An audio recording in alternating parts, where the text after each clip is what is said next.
All right, I went and saw Batman v Superman: Dawn of Justice one more time. So it's three times I've seen it now, and I've been able to really get a good picture in my mind of what the movie is and what it's about and the extra stuff that's in there.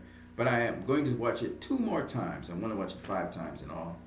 But I may have to wait to see it in IMAX because it's very difficult to get IMAX tickets for this movie right now.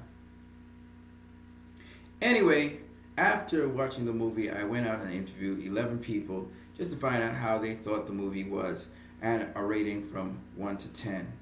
And two people didn't like the movie, or they thought it was okay, and so one gave it a 4, one gave it a 5. The rest of the people gave it a 7 and up. So we had 1 7, we had two 7.5s, 1 8, and actually two 7s, two 7.5s, 1 8, and 4 9s. Okay, so when you average out everything, you get 7.5 as the rating for this movie, which falls in line with Rotten Tomatoes. The average rating for the audience, that is, would be 7.6 out of 10. Okay. IMDb 7.4 out of 10. And Metacritic 7.4 out of 10. So basically, this little survey falls in line with what's happening in the world. So this movie's doing pretty good.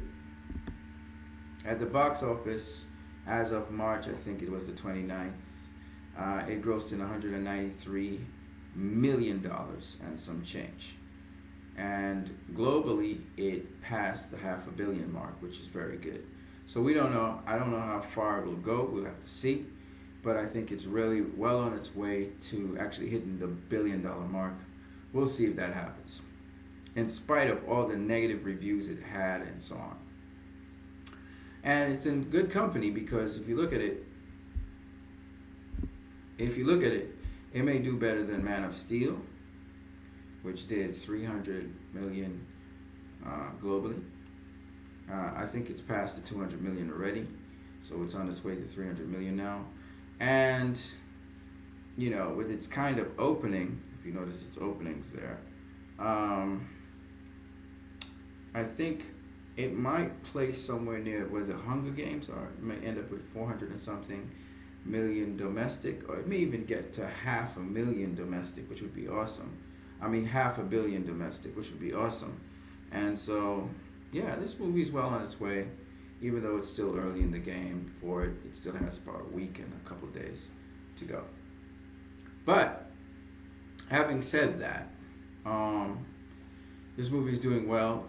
We can safely say that you shouldn't listen to the critics based on this movie, even though one of the criticisms I heard about this movie, which was negative from most of the people talking, was that at a certain point in the movie, the pace of the movie picked up such that you really had to just kind of focus. It didn't really keep you off of the main story or the lead story, but it did, or the storyline, but it did take away from you. If you wanted to observe other things elsewhere, you just couldn't do it. Or if you were taking notes, you know, you would find out that you can't take notes. So it was an interesting point that was made.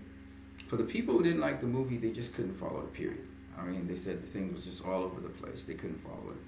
So that's basically what happened. So yeah, you can check out this article. Don't listen to the critics. You can also check out this article by the Washington Times, which is why the critics are wrong about Batman v Superman.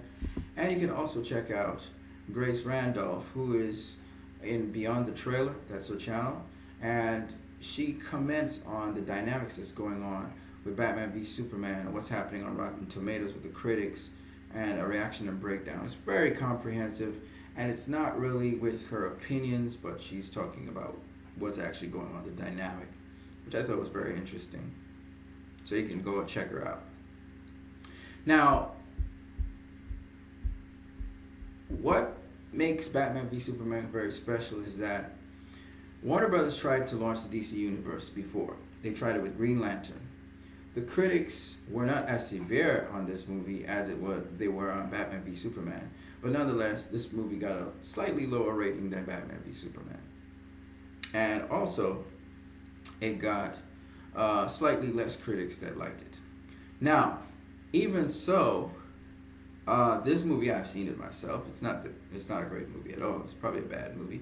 But you can see 45% of the people liked it. In other words, the people trust the critics, and their ratings even was 6.2.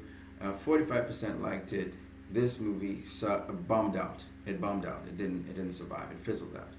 However, Batman v Superman did not fizzle out, and in fact, the fans gave it a 7.6, as you already know, and 72% of them liked it.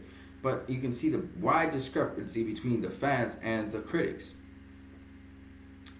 And as I said before, Grace will explain that more on her channel here, why that happened. So I just wanted to cover those different things concerning this movie. I will be giving a spoiler review come later on today. But as of now, that's it for me. You guys have a great one.